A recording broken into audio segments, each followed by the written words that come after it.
सुना होगा ये तुमने नाम, कहते हैं किसे इस्लाम, कहते हैं किसे इस्लाम। खुदा का दीन है ये, एक आईन है ये, एक आईन है ये इस्लाम।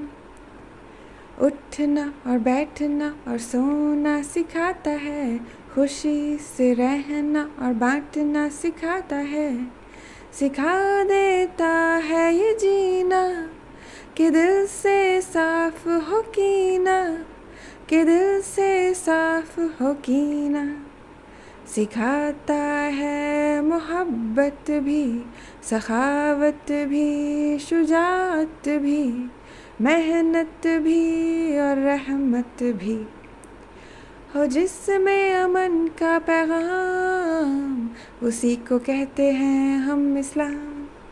हो जिसमें अमन का पैगाम, उसी को कहते हैं हम इस्लाम।